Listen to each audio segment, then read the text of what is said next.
des années 80 dans le firmament du monde de l'édition après la publication de son premier livre, Patience dans l'azur. Après avoir été refusé par une trentaine d'éditeurs au nom de ce que la matière scientifique n'intéressait pas les lecteurs, Patience dans l'azur, au fil des ans, s'est vendu à plus de 500 000 exemplaires. Le scientifique a depuis publié une poignée de livres et qui tous donnent aux lecteurs la même envie, la même passion pour l'aventure scientifique. Hubert Reeves, on est véritablement ici dans la maison des Reeves, puisqu'elle a été bâtie par un Reeves, cette maison. Par un Beaupré, mais en fait, c'était mon grand-père Beaupré qui l'a bâtie dans les années... Oui, c'est ça, dans les années 1905-1908. Et depuis ce temps, elle a passé plusieurs générations. Les frères, les sœurs, les cousins, les cousines s'y sont retrouvés depuis ce temps. C'est vraiment notre maison d'enfance. Et c'est dans le grenier, ici, que vous vous initiez à l'astronomie. C'est ça, dans les vieux livres laissés par mes oncles, dans les valises où ils avaient empilé leurs livres à la fin de leurs études, et où j'ai trouvé la cosmographie de l'abbé Moreux, une des grandes lectures de mon enfance.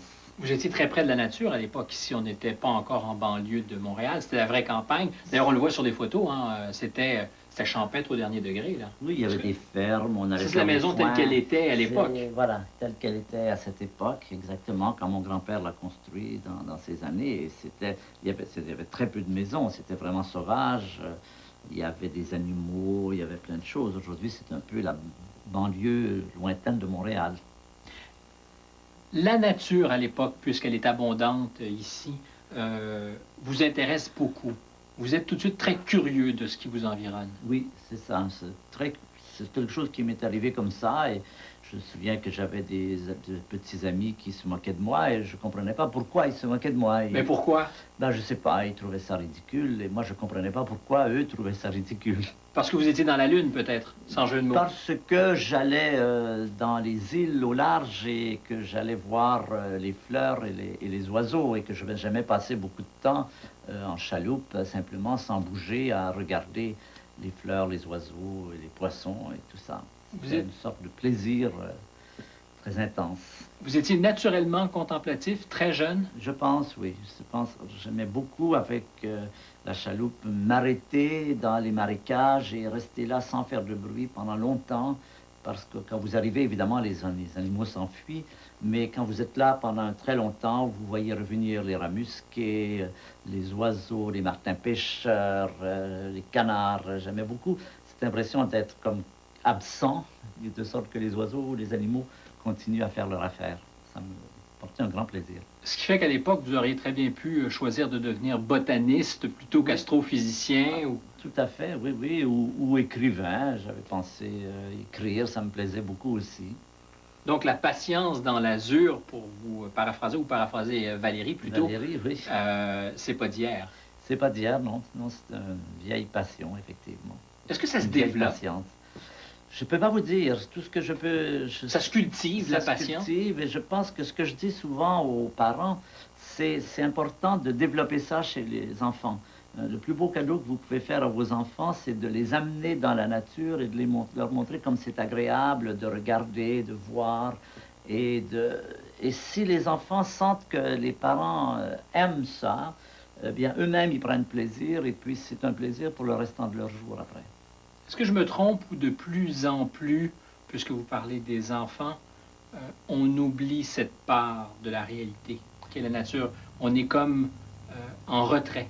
On est coupé, la vie moderne nous coupe complètement. On est dans des voitures, on ne sent plus l'air, on ne sent plus le passage des saisons, on ne voit plus les étoiles, les lampadaires nous empêchent de voir les étoiles. Et l'homme moderne, en ce sens, est coupé de la nature. C'est quelque chose qui lui manque, quelque chose qui le fait souffrir, sans qu'il le sache. Mais quand il retrouve ce plaisir-là, il se dit comme c'est agréable. C'est évidemment une utilisation du terme à double sens, mais est-ce qu'elle n'est pas significative? Est-ce qu'il n'y a pas une perte de sens à la vie à ce moment-là? Je pense, un sens d'intégration, de quelque chose qui a toujours fait la réalité des êtres humains et dont on a besoin profondément, dont on ne sent pas peut-être de façon nette le besoin, mais quand on le retrouve, on se dit, ben, c'est vraiment ce que j'aime. Vous qui êtes astrophysicien, est-ce que vous n'avez pas par moment l'impression qu'on est aveugle, même si on voit très bien? On est aveugle dans ce sens d'avoir perdu ce contact avec la nature. On travaille beaucoup avec notre intelligence, avec notre esprit. Et quand je fais des conférences, j'essaie toujours de voir est-ce que les gens mettent en contact leurs connaissances théoriques avec la réalité de l'univers, que ça reste pas simplement intellectuel ou cérébral, mais qu'ils réalisent, par exemple, quand ils entendent parler de la naissance, de la vie et la mort des étoiles, que c'est les mêmes étoiles dont on parle dans les bouquins que les étoiles qu'ils voient la nuit. Il y a cette coupure entre les deux. Beaucoup de gens... Pourtant, les étoiles des livres, souvent, sont plus vraies que celles du ciel pour les gens. Oui, plus vrai, justement, mais il manque ce rapport, cette continuité entre le temps de l'univers, par exemple, et le temps présent. Et j'essaie toujours de faire ce lien, amener les gens à faire ce lien qu'il s'agit de la même chose. L'univers dont on parle dans les livres, l'univers dans lequel nous sommes en ce moment, à Bellevue, aujourd'hui, c'est le même univers.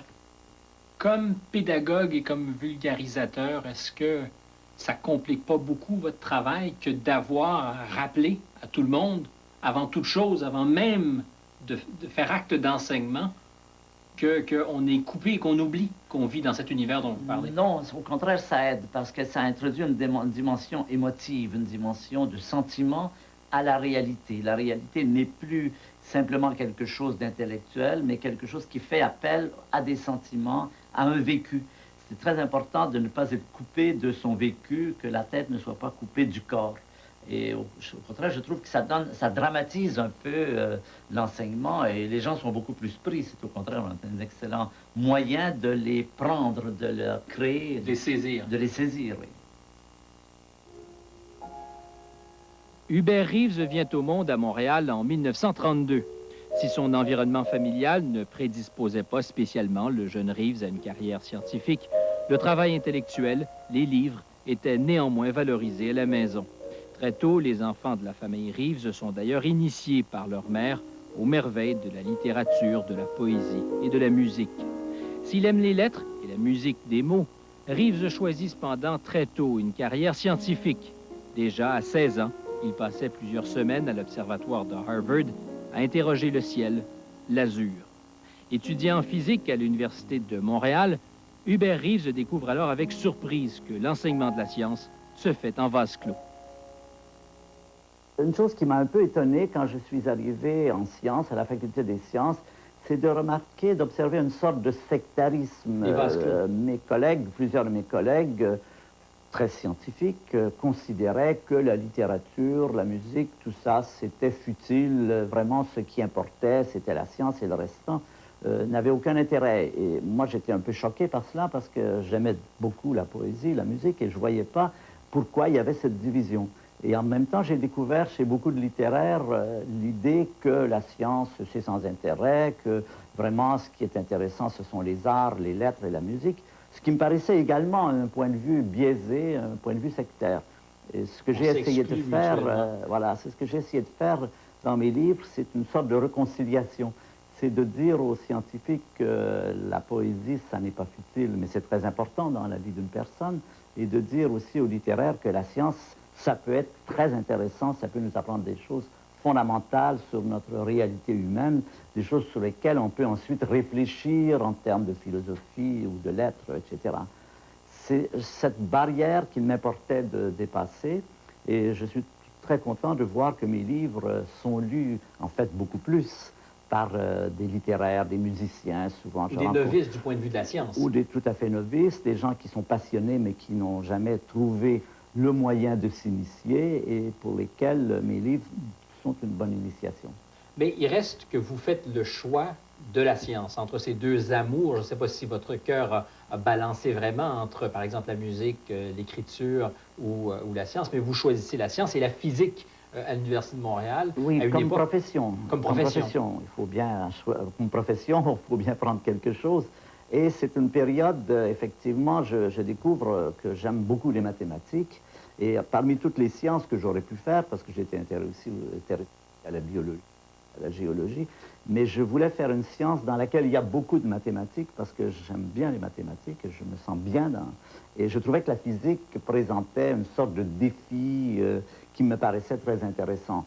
Et le fait que cette science, la physique, soit aussi en relation avec l'astronomie... Parce que déjà, ça a orienté effectivement ce choix, le fait de savoir que la physique, ensuite, vous mènerait peut-être naturellement vers l'astronomie. En fait, je ne le savais pas très bien. Et il s'est passé quelque chose d'assez exceptionnel. c'est que, bon, j'ai fait un cours de physique à l'Université de Montréal, un BS en physique. Ensuite, j'ai fait une maîtrise en physique, en physique atomique à l'Université McGill. Mais je ne voyais pas bien le lien avec l'astronomie. Et quand j'ai voulu faire des études de doctorat aux États-Unis, à cette période, il fallait demander à un grand nombre d'universités américaines parce qu'elles sont très sélectives et vous aviez très peu de chances d'être accepté. Alors j'ai fait peut-être 10 demandes, j'ai eu une réponse positive qui était Cornell. Et par un hasard tout à fait extraordinaire, il se trouve que là, il y avait les gens qui étaient les auteurs de ce qu'on appelle l'astrophysique nucléaire. C'est-à-dire, c'est les gens qui avaient découvert la source d'énergie des étoiles, Hans Bethe, Salpeter, des gens qui avaient montré pour la première fois, juste avant la guerre, que les étoiles sont des réacteurs thermonucléaires, qu'ils obtiennent leur énergie par des réactions thermonucléaires. Alors, et qu'ils ont un peu engendré, d'ailleurs, l'univers dans lequel on vit, ces étoiles. Oui, tout à fait. Alors, c'était mes deux amours qui étaient regroupés. Je faisais de la physique dans un cadre où on faisait de l'astrophysique. Et ça, pour moi, ça a été vraiment fantastique. Vous parlez de Cornell, on a aussi glissé un mot du pacte faustien que plusieurs physiciens ont fait, peut-être même sans le vouloir. À Cornell, on retrouvait beaucoup de ces scientifiques qui avaient travaillé au Manhattan Project, donc qui ont été les créateurs, les pères de la bombe atomique. Ce sont les gens qui ont fait la bombe atomique, Bethe, Morrison, Feynman, beaucoup d'autres étaient les pères de la bombe atomique. Et ça, c'était également intéressant parce que je me questionnais beaucoup sur comment ils vivaient ça. Parce que, bien sûr, je crois qu'on on peut pas les blâmer. Moi, je pense qu'en 1940... Est-ce qu'on aurait pu retenir la science? Je crois pas, et je crois pas que ça aurait été une bonne idée. Parce qu'à cette période, il y avait des rumeurs qui, d'ailleurs, se sont vérifiées, que les nazis, Hitler, avait commencé à faire une bombe atomique. Et il est évident que si les nazis avaient eu une bombe atomique, la guerre aurait pu avoir une fin différente. Il n'est pas certain que ça soit aussi bien terminé que ça l'a été. Et à ce moment-là, l'idée que défendait Einstein et bien d'autres personnes, qu'il fallait le plus vite possible faire une bombe atomique pour arrêter la progression du nazisme, je crois qu'elle se défendait. Personnellement, je crois même que j'aurais accepté de travailler avec eux. Du projet. Oui, si on me l'avait demandé, j'étais un peu jeune, mais disons que si j'avais été un peu plus âgé, j'aurais accepté ce projet. J'aurais travaillé sur ce projet, tout en sachant que c'est quelque chose d'éminemment discutable et contestable.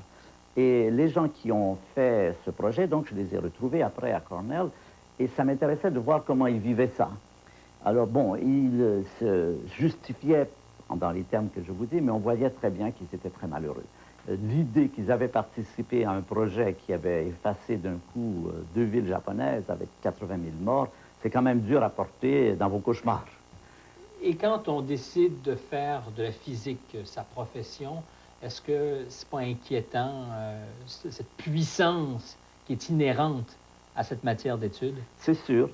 On touche à des... c'est un peu prométhéen aussi, c'est un peu Prométhée qui arrache le feu du ciel pour le donner aux hommes. C'est sûr qu'on touche à des choses qui sont potentiellement extrêmement dangereuses, tout comme aujourd'hui les biologistes qui travaillent sur la génétique, sur les manipulations génétiques, sont également en train de toucher à des choses qui pourraient être très dangereuses. C'est un peu le risque de la vie, d'ailleurs. Vous pouvez vous dire que quand vous apprenez des mathématiques, les mathématiques sont également, au départ, de découvertes scientifiques formidables. Tout le jeu de la vie, c'est est-ce que vous voulez jouer ou pas jouer. Et à un moment donné, vous arrivez à un point où il faut vraiment, ou bien vous décidez de ne pas jouer, ou bien vous vous dites, je vais jouer le jeu en espérant que ce qui va sortir de là aura des effets bénéfiques plutôt que maléfiques, tout en sachant bien que dans la réalité, il y aura les deux. Et est-ce qu'à cette époque-là, on n'assiste pas peut-être au déplacement de certaines valeurs où on remplace comme gourous ceux qui l'ont incarné dans la religion par les scientifiques? On parlait de l'apprenti sorcier. Est-ce qu'on ne demande pas beaucoup de vérité à ces scientifiques à l'époque? Il y a comme une substitution qui se fait dans l'ordre hiérarchique. Tout à fait. Il y a eu cette substitution qui a d'ailleurs commencé au 19e, au 18e siècle. Mais la bombe atomique ne vient pas consacrer ça un peu? En un sens, mais sur le plan pratique, parce qu'il y a aussi un autre plan qui est le plan, disons, de l'enseignement de la vérité, entre guillemets. Dans le passé, on demandait la vérité aux curés, aux prêtres, et il y a eu une tendance de plus en plus, maintenant que les curés et les prêtres n'ont plus le même poids dans notre société, à proposer aux scientifiques de prendre la chair des curés, c'est-à-dire de devenir des gourous. Et ça, c'est une chose que personnellement, j'ai toujours beaucoup combattue. les gens qui vous demandent, ben, dites-nous la vérité. Et moi, je leur dis, non, la vérité, je ne la connais pas plus que vous. C'est à vous à faire votre propre vérité. Je peux vous donner des renseignements scientifiques sur comment le monde est organisé, comment ça fonctionne. Mais si vous allez à des questions plus profondes, des questions comme la vie a-t-elle un sens, qu'est-ce qu'il y a après la mort, toutes ces questions fondamentales, les scientifiques ne sont pas plus avancés que les autres pour vous en donner la réponse. Patience, patience, patience dans l'azur, chaque atome de silence est la chance d'un fruit mûr.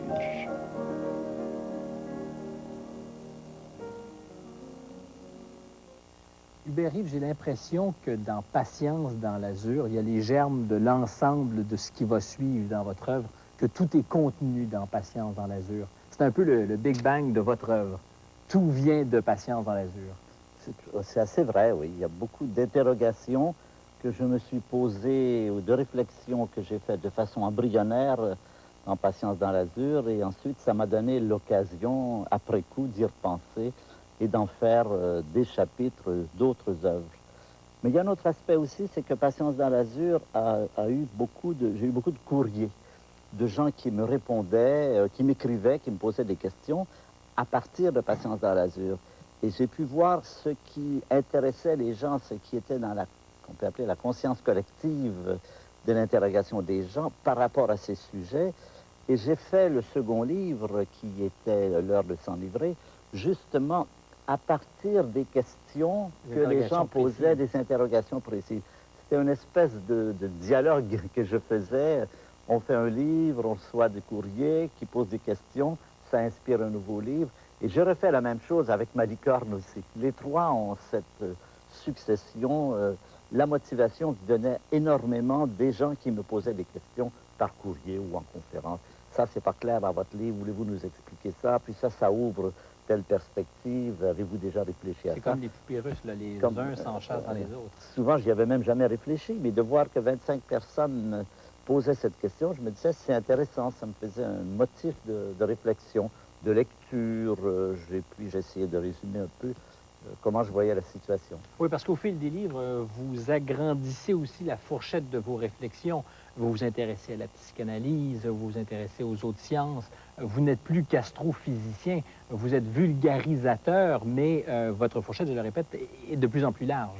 Oui, par exemple, on m'a reproché, enfin des gens m'ont reproché dans Patience dans l'azur, d'avoir vu que le côté rose de la réalité.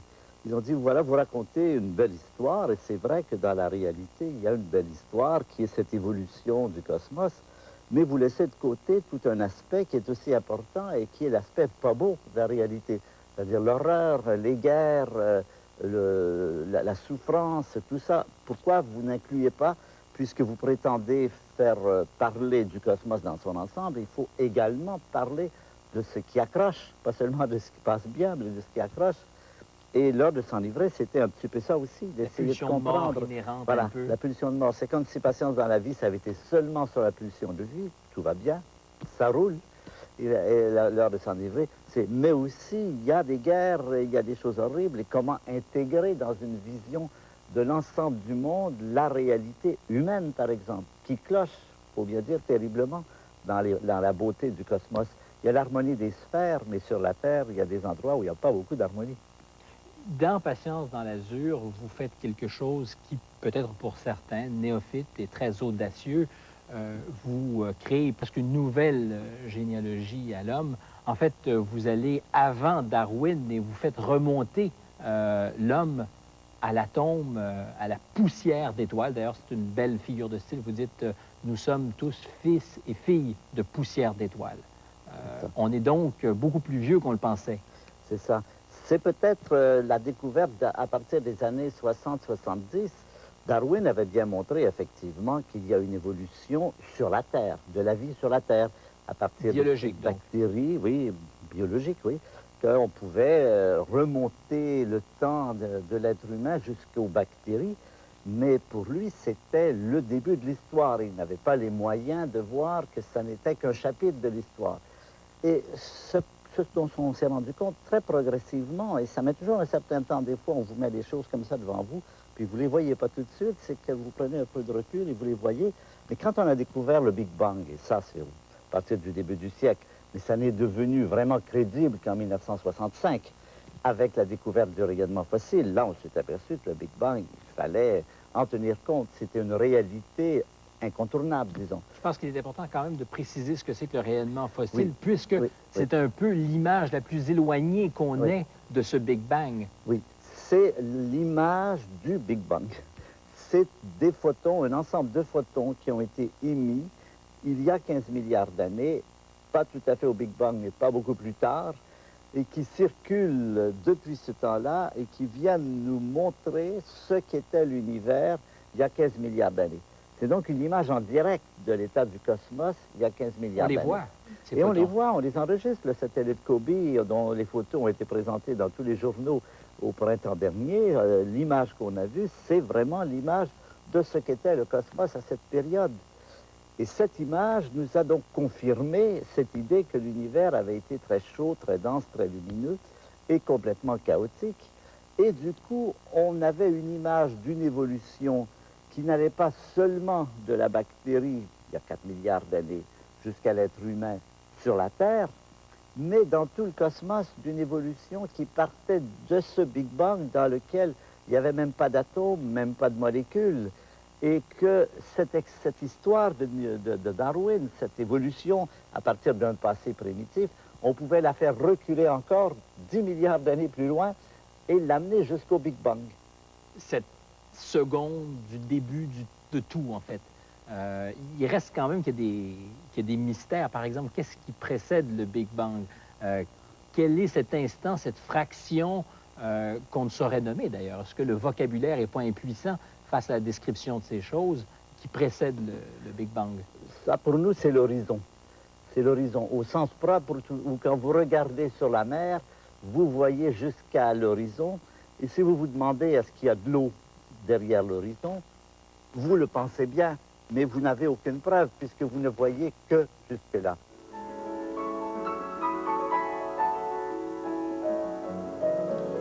L'histoire de l'univers, c'est l'histoire de la matière qui s'organise. Quand l'univers apparaît, il y a environ 15 milliards d'années, c'est le désordre, le chaos complet. Il n'y a d'une part aucun organisme vivant, aucune molécule, aucun atome, aucun noyau. Et d'autre part, aucune planète, aucune étoile, aucune galaxie. C'est une grande purée dans laquelle nagent ce que les physiciens appellent des particules élémentaires. On peut se le représenter comme des billes microscopiques sans structure, sans architecture, sans pédigree. Tout au long des ères, ces particules vont s'associer pour former des systèmes complexes. Ces nouvelles unités vont elles-mêmes s'associer pour créer des systèmes plus évolués encore. Or, plus un système est complexe, plus il est capable d'agir sur son entourage et plus il est performant. Le système le plus évolué à notre connaissance, c'est l'être humain.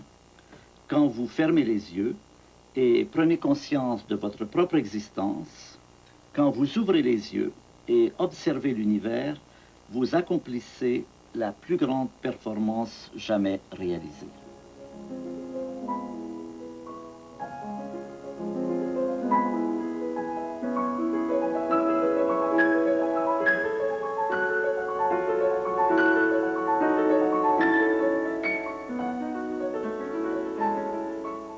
Dans ce qui nous intéresse, la matière qui nous intéresse ici, le cosmos, cet univers en expansion, est-ce que les mots, à un moment donné, et en science, c'est peut-être vrai aussi, perdent pas pied? Par exemple, quand on veut nommer le rien, ou ce qu'on présume être le rien, ce qui est derrière le rayonnement fossile, donc aux limites perceptibles de notre univers, les mots semblent impuissants à rendre compte des choses. Oui, je dirais que c'est un peu l'aventure de la connaissance, la question, est-ce que notre capacité de comprendre le réel est limitée ou non? Est-ce qu'on va arriver à un moment donné où justement on sera incapable de comprendre, on n'aura pas les mots, on n'aura pas les outils, on n'aura pas les capacités intellectuelles? On ne sait pas. On Est-ce que est déjà comme les des mots sont pas une explorateurs. entrave? Il y a des explorateurs qui partaient, par exemple, pour visiter le pôle Nord ou le pôle Sud, et on leur disait qu'il y a un trou là dans lequel ils vont s'engouffrer, qu'on ne les retrouvera jamais. Les vrais explorateurs, c'est ceux qui s'en fichent quand on leur dit ça. Ils disent, on va y aller quand même, peut-être qu'on va terminer dans un brasier ou dans je ne sais pas quoi, peut-être que non. Le scientifique, c'est celui qui se dit, peut-être que les mots sont tellement limités, peut-être notre esprit est tellement limité qu'à un moment donné, on va arriver devant un problème, puis on va se dire, ben, nous ne sommes pas capables, notre cerveau n'est pas en mesure de répondre à cette question, mais tant qu'on n'en a pas la preuve, on fait comme si on était capable. Parce que notre entendement est pour beaucoup conditionné par la langue, par les mots. Par les mots et par notre expérience à notre échelle. Il y a aussi le fait qu'on change d'échelle. Notre entendement, notre imagination, elle a évolué autour d'événements à notre échelle. Les mots se sont forgés au départ pour créer des événements à notre échelle. Ça, c'est une chaise. Mais une chaise, pour moi, c'est quelque chose de fonctionnel. Je sais ce que c'est. Mais quand je parle d'un photon, j'ai jamais vu un photon. Si, j'en vois beaucoup, mais je ne sais pas. J'ai jamais vu un neutrino. C'est des choses... Par exemple, tout ce fameux conflit qu'il y avait eu entre la lumière est-elle une onde ou une particule. Ben, les gens disaient, il faut bien que ce soit l'un ou l'autre. Pourquoi on disait ça? Parce qu'à notre échelle, les choses sont ou bien des ondes ou bien des particules. Et on supposait que ça devait être vrai à toutes les échelles. On s'est aperçu que ce n'est pas vrai. À une échelle microscopique, des objets, la lumière, est quelquefois une onde et quelquefois une particule. C'est curieux, mais ce n'est pas inattendu de trouver des choses curieuses dans un monde qu'on n'a jamais exploré. Et vous, quand vous vous mettez à travailler avec les mots, comme écrivain, comme vulgarisateur scientifique que vous êtes, est-ce que vous vous sentez frustré par rapport, par exemple, au langage mathématique qui arrive à rendre compréhensible des choses que le vocabulaire peut-être ne rend pas? Ah, ça, c'est tout à fait vrai. C'est moins vrai en astronomie, mais en physique atomique, en physique quantique, on est totalement incapable de décrire, même de mettre des mots sur des choses que pourtant on comprend très bien grâce à des mathématiques. Et ce sont des mathématiques très abstraites. Ce sont des mathématiques qui marchent. C'est-à-dire, on sait que c'est bon parce que ça vous permet de prévoir des résultats d'expérience avec une extraordinaire précision. Mais si vous essayez d'expliquer cela aux gens, vous n'avez pas de mots. Vous êtes complètement impuissant à décrire ce qui se passe quand deux électrons se rencontrent, par exemple. Donc, c'est le vulgarisateur qui est désarmé, là. Qui est désarmé, qui est obligé de faire des mauvais compromis. On peut toujours essayer, mais je ne connais pas de bon vulgarisateur de la physique quantique qui a toujours, quand vous le relisez, vous vous dites, c'est pas possible de mettre des trucs comme ça dans la tête des gens. Vous vous souvenez de ce conte d'Anderson, ce vieux professeur qui disait, c'est pas possible de mettre des contes comme ça dans la tête de cet enfant. On a cette impression aussi que c'est pas possible, mais on se dit, mais bon, il faut les avertir. On essaie de lui dire, on vient d'un voyage lointain, on a vu un pays étrange, on va essayer de vous le raconter, mais on vous le dit tout de suite, ce qu'on vous raconte, c'est très loin de ce qu'on a vu. On pourrait vous expliquer ce qu'on a vu, mais il faudrait que vous ayez à l'école pendant 10 ans pour apprendre des mathématiques qu'il faut pour le comprendre. Évidemment, c'est pas très réaliste.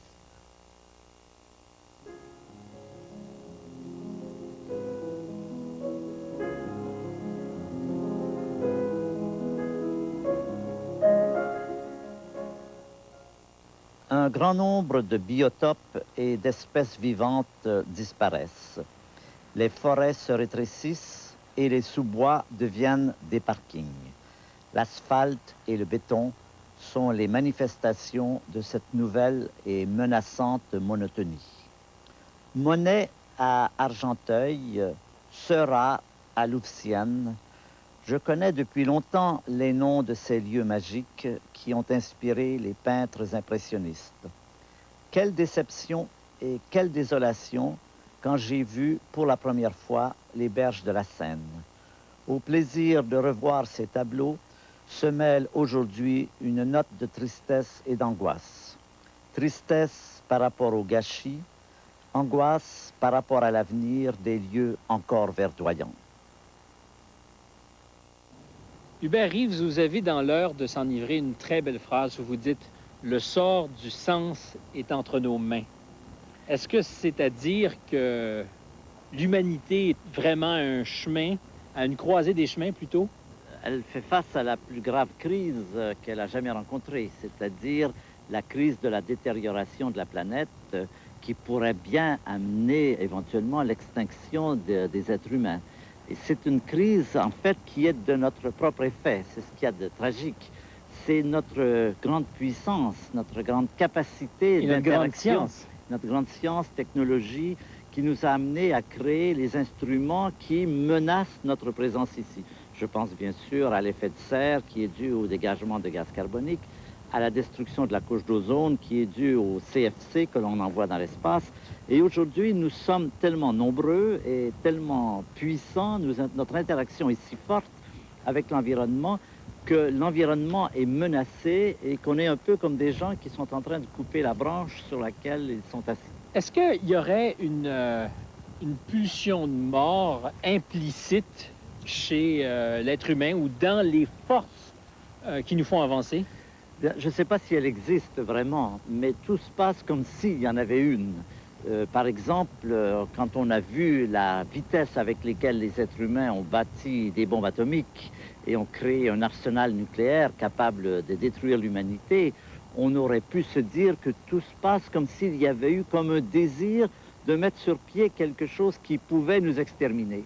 De même, notre développement industriel, c'est quelque chose qui peut nous exterminer. Je ne pense pas qu'on puisse parler d'une pulsion, de quelque chose d'interne, c'est plutôt une image, une analogie. Mais ça a le même effet en pratique. La question du sens, elle se pose évidemment à partir du moment où on se pose la question de notre devenir, de notre avenir. Mais d'un point de vue galactique, le sens où nous, on l'entend humain, n'a plus beaucoup de sens, si vous me pardonnez l'expression. Oui, d'une certaine façon, non, d'une certaine façon, oui.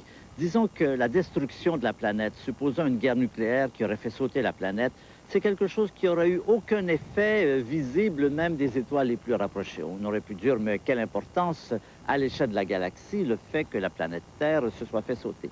Mais il y a un autre point de vue, je pense, qui est plus intéressant et plus important, qui est du point de vue de la complexité, le point de vue de la croissance de la complexité. L'histoire de l'univers, c'est l'histoire de la matière qui s'organise, et cette organisation que l'on voit à l'œuvre tout au long de l'histoire de l'univers nous amène jusqu'à l'apparition de l'être humain. Et là, il arrive ceci de paradoxal, c'est comme si cette organisation, cette capacité de s'organiser, contenait en elle-même les éléments de son autodestruction. Alors, on pourrait dire que si l'histoire de l'univers, c'est de créer un système tellement complexe qu'il est incapable de s'empêcher de s'autodétruire, il n'y a pas de sens. Vous voyez ce que je veux dire? Il y aurait un non-sens si la complexité s'autodétruisait automatiquement. Je ne crois pas que ce soit le cas. Ça reste dans le futur, ça reste à venir. J'espère qu'on va sauver la complexité. Mais la question se pose, la complexité est-elle viable? Mais est-ce que, Hubert Reeves, vous ne pensez pas qu'on atteindra à ce moment-là la fin de l'univers dans la mesure où il n'y aura plus personne d'assez complexe pour penser l'univers? C'est sûr, mais il y a un autre aspect Parce que ça serait la fin à ce moment-là aussi, c'est que nous ne sommes probablement pas la seule biosphère.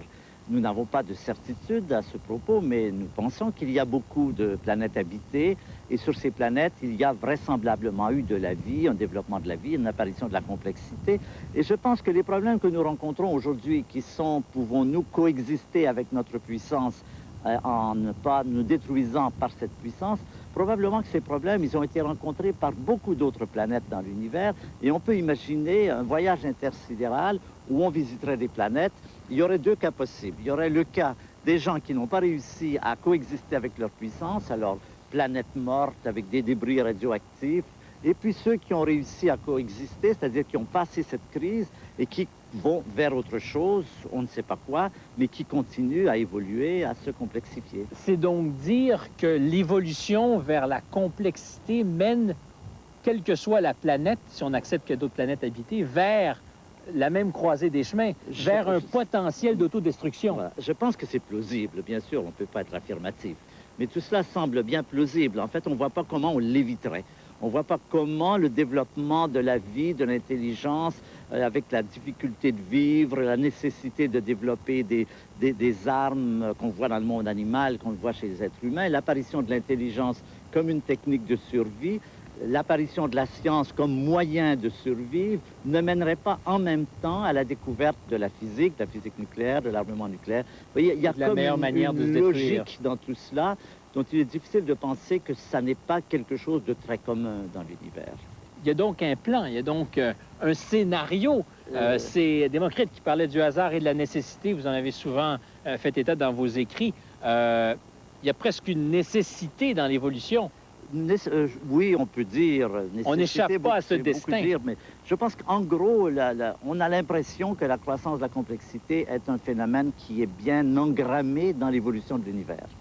Personnellement, vous êtes optimiste ou plutôt pessimiste? Ben, j'aime dire que je suis volontairement optimiste et qu'il faut être acte de foi, optimiste. C'est un acte de foi. Si on est réaliste, on est très préoccupé, mais on se dit que si on est pessimiste, ça va encore plus mal. L'optimiste, c'est celui qui dit « ça pourrait aller plus mal » et qui décide que quand même, il y a peut-être encore quelque chose à faire. Et si on n'a pas ce point de vue, et sur ce plan, je suis assez optimiste quand je vois l'éveil du sentiment écologique un peu partout sur la planète, la conférence de Rio, le fait que maintenant les êtres humains se préoccupent de plus en plus de l'environnement, essaient de sauver les animaux qui sont en voie d'extinction, quelque chose qui n'a jamais existé dans le passé. Il faut bien dire que on s'est jamais préoccupé, effectivement. Jamais on s'est occupé de sauver des espèces animales qu'on était en train d'exterminer nous-mêmes. Et les êtres humains en ont exterminé beaucoup. Depuis 10 000 ans que nous faisons de l'agriculture, nous savons que nous sommes responsables d'un très grand nombre d'extinctions. Mais jamais avant ces dernières décennies, on a vu des gens se mobiliser pour sauver les baleines, pour sauver les tigres blancs. Et ça, pour moi, c'est un élément très positif. Il y a du progrès, donc. Je pense qu'il y a de quoi être confiant. Est-ce que ça fait de vous un écologiste? Je suis tout à fait... mes sympathies vont beaucoup du côté des écologistes, oui, bien sûr. Je dirais plutôt de la planification à long terme. C'est le fait que nos politiciens, malheureusement, ne sont intéressés en général qu'au court terme. Il y a le problème de chômage, c'est un problème réel, il faut le résoudre, il y a des problèmes économiques, mais on ne planifie pas à long terme, c'est-à-dire qu'est-ce qui va se passer sur la Terre dans 10 ans, dans 100 ans. Les décisions que l'on prend aujourd'hui auront un effet sur ce qui se passera sur la Terre dans 10 ans ou dans 100 ans. Et personnellement, je fais beaucoup pression avec d'autres personnes pour que les politiciens prennent cela en compte. Pas seulement régler les problèmes à 1 an, à 2 ans, mais à 100 ans, à 1000 ans, à 10 000 ans. C'est l'antipolitique, puisque nos politiciens ne pensent qu'en fonction de leur mandat, qui, vous le savez, sont à très courte vue. Ben oui, bien sûr, mais il faut que quelqu'un leur rappelle qu'il y a aussi des objectifs, des problèmes à long terme, et que les décisions que l'on prend aujourd'hui, par exemple, sur quel type d'énergie nous allons utiliser, auront un effet sur ce que sera la vie dans 100 ans ou plus. Encore une fois, Hubert Reeves, merci beaucoup. Merci.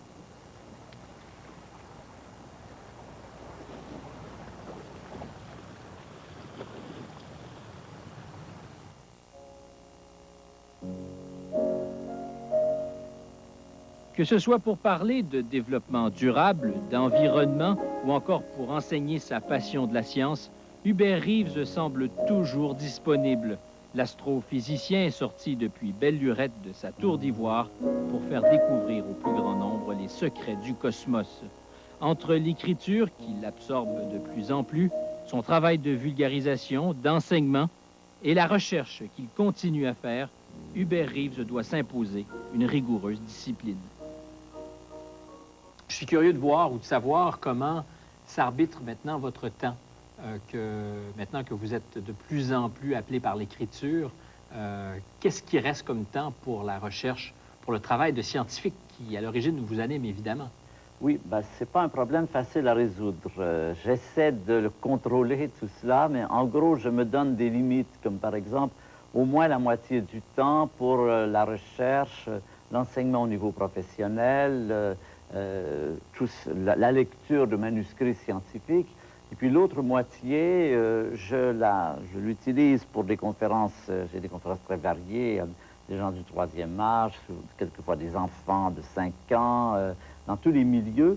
Mais je mets une sorte d'agenda, avec ma secrétaire à Paris, on met une sorte d'agenda, les invitations s'accumulent et je dis pas plus d'une par mois ou 2 par mois en dehors de la ville, 1 par semaine en ville, de sorte que ça ne prenne pas tout le temps. Je crois que c'est difficile, mais important d'établir une balance équilibrée entre l'enseignement populaire et le travail professionnel. En fait, c'est mon objectif. Est-ce que vous manquez cette période de votre vie où vous pouviez vous consacrer entièrement à la recherche? On dit souvent des scientifiques qu'ils sont retirés dans leur tour d'ivoire, mais en fait, plutôt, ils sont tout absorbés par la matière de leur recherche et rarement présents sur la place publique, c'est tout. Est-ce que vous Je me fais des plages comme ça, où pendant une longue période, je refuse tout, même l'enseignement, je me plonge dans un problème et je travaille par paquet. Je ne peux pas travailler de façon intermittente. Quand j'ai un problème qui m'occupe, il faut que j'y passe tout mon temps, et ça veut dire matin, midi et soir, pendant plusieurs jours. Donc je me fais des plages de l'un et de l'autre. Et le travail d'écriture, est-ce qu'il est exigeant pour vous? Parce que c'est une nouvelle discipline, et on ne parle pas évidemment de l'écriture que vous avez sans doute eu à déployer lorsque vous étiez scientifique. On ne parle pas de rapport précis, mais là, évidemment, d'une écriture plus portée par l'inspiration, la poésie, tout ça qui vous anime beaucoup. C'est beaucoup plus exigeant, mais aussi beaucoup plus agréable. C'est une partie que j'aime beaucoup, là, dans mon nouveau livre que je prépare. D'abord, j'écris sans faire attention au style, rien. J'écris d'un jet ce que je pense qu'il faut dire, par exemple, dans un texte scientifique. Après, je reviens dessus plusieurs fois pour essayer de le rendre plus musical, pour essayer de lui donner un rythme, pour essayer de lui donner quelque chose d'agréable à lire. Et je le fais lire à beaucoup d'amis, ça. Ma femme m'a toujours beaucoup aidé sur ce plan. Elle a lu tous mes livres, elle m'a fait ses critiques, elle me dit, là, je comprends rien, là, tu pourrais faire ci, là, tu pourrais faire ça. J'ai des amis avec plus ou moins de connaissances scientifiques, et ils sont des tests de publics différents. Vous avez des degrés, donc, de public? Des degrés. Et ces gens, donc, je leur laisse des textes pendant un certain temps. Mon fils, qui est ici à Montréal aussi, me fait toujours des rapports avec ma belle-fille. Ils sont intéressés. Et je reçois des manuscrits écrits, raturés. On discute pendant longtemps. Puis après, je reprends tout cela. Et la dernière phase, qui est la plus intéressante, c'est quand le livre est pratiquement écrit. Vous le laissez de côté, vous le laissez mijoter un peu. Et c'est le moment où il vous vient des idées que vous pouvez ajouter. Parce qu'il y a comme un cadre qui est fait et on sait où mettre telle idée, tel développement, telle lecture. Ça, je fais traîner ça des fois pendant 2-3 mois. Tous mes livres m'ont pris au moins 3-4 ans chacun. Il y en a qui se chevauchent un peu. Des longues gestations, alors. Mais oui, ça prend 3-4 ans. Et il y a une longue période de plusieurs mois où le livre est pratiquement terminé, mais j'ajoute encore des choses comme ça. C'est la période la plus agréable. Vous êtes très sensible à l'opinion des novices. On parle évidemment de la science ici, des novices face à la science, c'est-à-dire donc de l'opinion des gens qui n'ont pas ce bagage mathématique ou scientifique pour bien décrypter l'information souvent que vous donnez. Ben, j'essaie de leur donner ce que je pense ce qu'ils ont envie et de leur donner dans des termes qu'ils puissent comprendre. Souvent, je me dis, j'aimerais être pour les étudiants ou pour les gens le professeur que j'aurais aimé avoir. Parce que des fois, j'ai eu des cours, c'était pas très bien enseigné. Ensuite, j'ai travaillé très fort. J'ai fini par comprendre le sujet, puis je me dis, mais pourquoi il m'a pas... les professeurs, alors. Oui, je me dis, s'il m'avait enseigné ça comme ça au début, j'aurais pas passé tout ce temps à essayer de comprendre. Et là, quand j'essaie d'écrire un texte, j'essaie de me mettre dans la tête de quelqu'un qui aurait telle difficulté et comment on pourrait l'amener à négocier telle courbe, telle difficulté. Est-ce qu'il n'est pas difficile, puisque vous parlez du comment on arrive à négocier telle courbe ou telle courbe, sans jugement de valeur aucun, est-ce qu'il est difficile d'écrire, sachant qu'on parle à des publics qui ont des degrés d'intelligence différents même, et non pas de culture scientifique, mais des degrés d'intelligence différents. Et c'est clair que certains scientifiques, sans méchanceté aucune, sont plus allumés que d'autres personnes. Comment arriver à avoir un discours limpide pour tout le monde? Alors, il y a une chose qu'on constate, c'est que tout le monde n'a pas les mêmes exigences. Il y a des gens, quand ils lisent un texte scientifique, ils veulent tout comprendre. Il y en a d'autres, c'est pas essentiel pour eux de tout comprendre. Ils veulent avoir une idée assez générale du sujet. Et il y en a tout un autre public qui aime qu'on leur parle des étoiles. Et ça les met dans une ambiance un petit peu extatique. Et ils n'exigent pas du tout de tout comprendre. Simplement, ils font confiance à celui qui parle parce qu'ils se disent, cette personne-là, bon, elle est reconnue dans son métier, elle ne nous dit pas de bêtises. Et même dans certains cas, c'est presque une sorte de poésie au sens où les mots leur plaisent. Et la matière, c'est quoi? Et la matière leur plaît, mais la magie des mots... Souvent, le discours scientifique, moi, des fois, j'écris des textes ou je fais des conférences et je vois des gens qui viennent me voir et qui me disent « c'est formidable ce que vous nous avez raconté, voilà, je pense que j'ai compris ». Et ils me racontent quelque chose, mais c'est pas du tout ça, c'est pas du tout ce que j'ai expliqué. Je me dis, des fois, il faudrait leur expliquer, c'est pas nécessaire. Ces gens-là sont venus là Ils sont contents et ils ont passé un bon moment. Ça leur a parlé quelque part, tous ces mots de quasar, de galaxie, d'étoiles, d'espace. C'était une belle expérience qui est presque plus proche de la musique en un sens. Et de leur dire, mais non, vous n'avez rien compris, ça serait déplanant. Alors, même si elle n'est pas concluante d'un point de vue scientifique, Oui. elle peut être pertinente, l'expérience. Exactement. C'est un happening humain important pour eux et c'est pas très grave parce qu'après tout, c'est pas leur métier. Ils en feront rien. Qu'est-ce que ça me donnerait de leur dire non, tel point, là, vous n'avez pas compris. Il y a quelque chose comme un happening. Ils sont contents. Puis je me dis, bon, ben, alors, ou j'ai mal expliqué, ou bien ça suffit comme ça, j'ai pas envie de recommencer, puis je trouve que ça serait déplanant. Et à vos yeux, comment vous vous trouvez comme poète du cosmos? Puisque vous le disiez vous-même, il y a certains lecteurs qui prennent non pas la matière scientifique du livre, mais qui sont portés par l'espace, par ce sujet, par ce thème, Oui, évidemment. Une sorte de lyrisme. Oui. Il y a une sorte de lyrisme de l'espace que beaucoup de gens apprécient.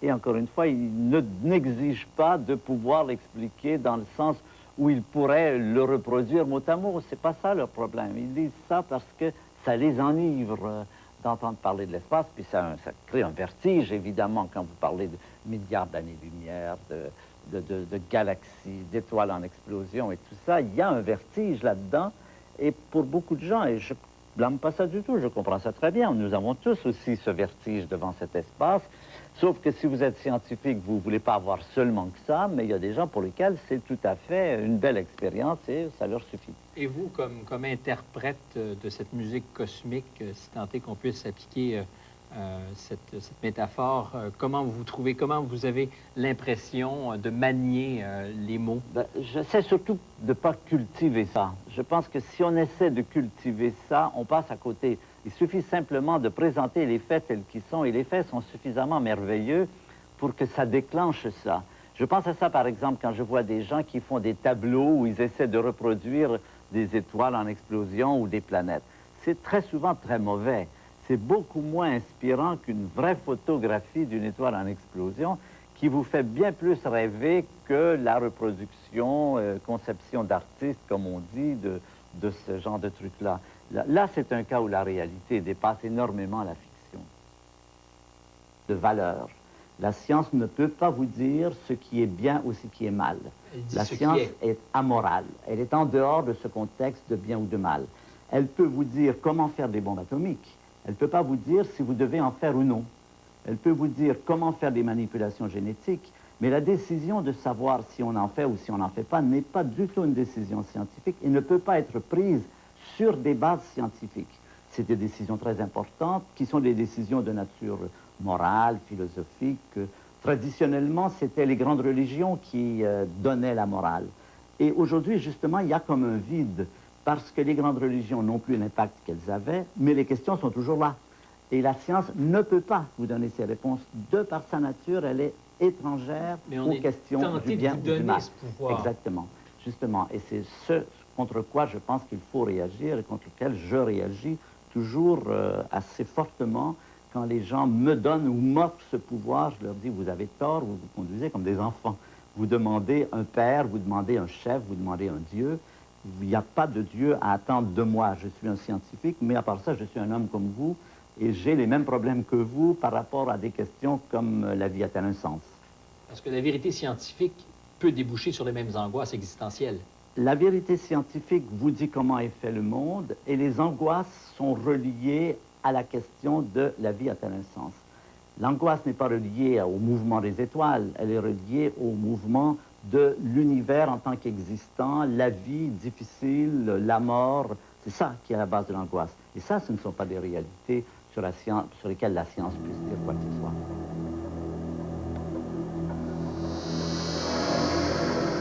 La semaine prochaine, Stéphane Bureau s'entretiendra avec Maryse Condé, romancière guadeloupéenne, à l'écriture empreinte de couleurs, d'odeurs et de soleil.